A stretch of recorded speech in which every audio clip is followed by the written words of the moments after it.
Welcome to The Explainer. Today, we are cracking the code on vulnerability management. And look, this isn't just some neat topic to know, it's a huge deal. We're talking a massive 30% of the CompTIA CySA Plus exam. So yeah, you're going to want to get this right. It's absolutely critical. All right, so here's our game plan. First, we're going to learn the lingo, the global language security pros use for vulnerabilities. Then, we'll talk about finding those flaws before the bad guys do. AppSec stuff. After that, we'll get into the hacker's playbook to see how they operate. And we'll wrap it all up by getting into the mind of an analyst. Okay, first things first, the global language of vulnerabilities. Look, to be a solid analyst, you have to speak the language. We've got to have a standard way to talk about threats, to name them, group them, and score them.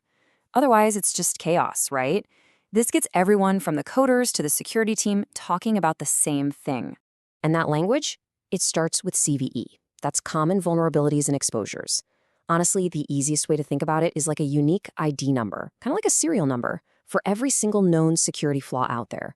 So when you see something like CVE 2024, whatever, you know it's a universal name for one specific problem. No confusion. Okay, so if CVE is the specific flaw, what's CWE? Well, CWE, or Common Weakness Enumeration, is the type flaw. It's the category.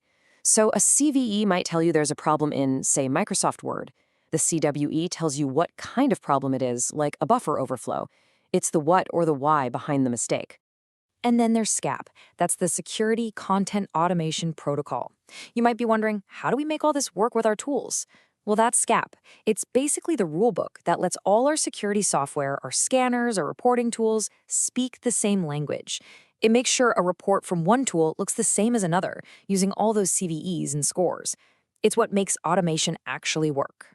So imagine this. Your scanner just spits out a list of, 20 vulnerabilities. Where do you even start? It's overwhelming, right? That's exactly where CVSS comes in, the Common Vulnerability Scoring System. It gives every single flaw a score, from 0 to 10, so you have a clear, logical place to start prioritizing. Now, that score gets broken down into ratings, low, medium, high, critical. But here's a huge tip, not just for the exam, but for real life. A critical 9.9 score isn't always your #1 priority. Context is king. Think about it. A supercritical flaw on a server that's locked in a closet with no internet connection, is that really worse than a high on your main website that everyone can reach? Probably not. A real analyst knows to look past the number and think about the real-world risk. So let's peek under the hood at how that CVSS score is built. It's not just about how much damage an attack can do. It's also about how easy it is for a hacker to pull it off. And this part's a little counterintuitive, so listen up. Things like low attack complexity or requiring no privileges, those are actually bad for us. They mean it's super easy to exploit, so the vulnerability gets a higher, more dangerous score. The easier it is for them, the worse it is for us. Okay, so this whole language gets put into action with big industry frameworks. If you're dealing with credit cards, you're living and breathing PCI DSS, no choice. If you're locking down your systems, you're using CIS benchmarks. And for anything on the web, well, that's OWASP and its legendary top 10 list. That's the Bible of web app security. All right, so we've got the language down. But, that's all kind of reactive, waiting for a vulnerability to be discovered. The whole point of modern application security, or AppSec, is to get ahead of the game. We want to find these flaws ourselves, way before a hacker does. You'll hear this called shifting left. And shifting left happens in what we call the Secure Software Development Lifecycle, or SDLC. The old way was to build the whole thing and then try to slap some security on at the end. Bad idea. The new way is to build security into every single step. For us analysts, the big deal is that test phase. That's where we set up security gates, basically automated roadblocks that check for vulnerabilities before bad code can even get out the door. Now, in that testing phase, you really got to know the two main flavors of automated testing, SAST and DAST. Think of SAST, static testing, as white box testing. It's like having a super smart proofreader look at your source code before you even compile it. It's reading the recipe, not tasting the cake. DAST, dynamic testing, is the opposite. It's black box. It doesn't see the code. It just attacks the running application from the outside, just like a real hacker would. It's trying to break the finished product. Okay, we know the language and we know how to find flaws. Now it's time to put on our black hat. We have to think like the attacker. Understanding how they actually use these vulnerabilities isn't optional, it's everything. As an analyst, you need to spot the signatures of these attacks in your logs in a split second.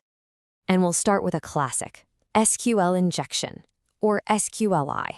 This one is all about attacking the database behind a website. The goal? It's simple and it's brutal.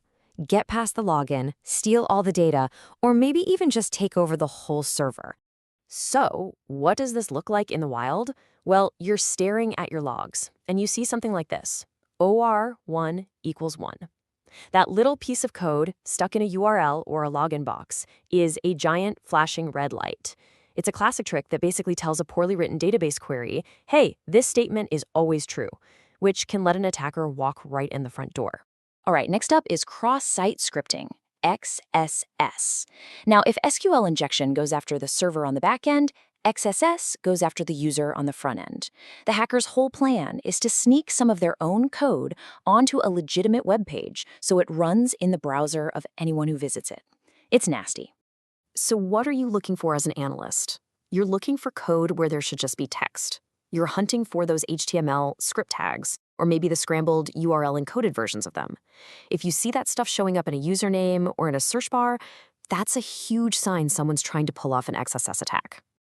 And there are a few other big ones you've got to know. CSRF is where an attacker tricks your already logged in browser into doing something bad, like changing your password.